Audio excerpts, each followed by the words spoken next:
Un chantier pharaonique au cœur de l'Amazonie brésilienne. Ici, 8000 ouvriers se relaient jour et nuit.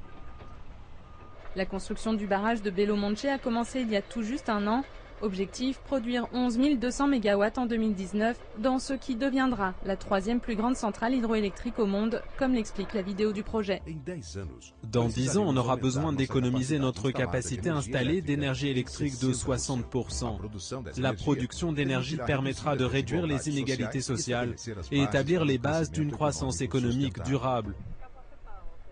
La sixième économie du monde a besoin de doubler sa capacité énergétique pour accompagner sa croissance. Elle pense y arriver en partie grâce à la nouvelle centrale, un développement dont il faut payer le prix, 13 milliards de dollars. Mais aussi un bouleversement pour les populations locales. À 50 km du chantier, la ville d'Altamira s'est métamorphosée. La population est passée de 100 à 150 000 habitants. La circulation est chaotique.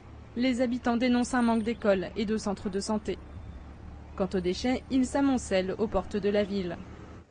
Je pense que le projet de Belo Monte est bon pour nous, mais à condition de pouvoir en profiter.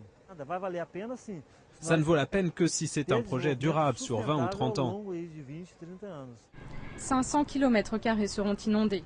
Ce quartier pauvre en fait partie. Ici, près de 6000 personnes devront partir.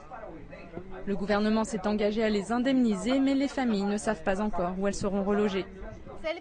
S'il pouvait mettre de la terre ici, je crois que tout le monde resterait. Parce que tout le monde aime vivre ici.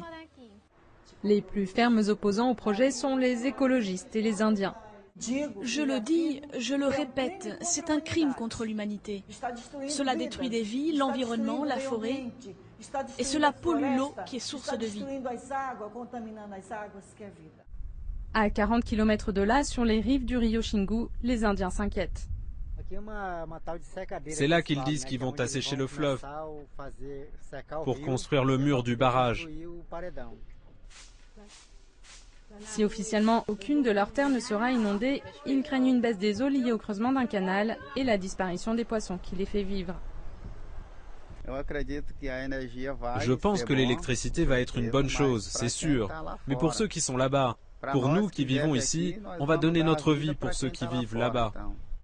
Le barrage de Belo Monte illustre les dilemmes du Brésil. Grandir tout en préservant écosystèmes et populations dans cette Amazonie qui est le poumon vert de la planète.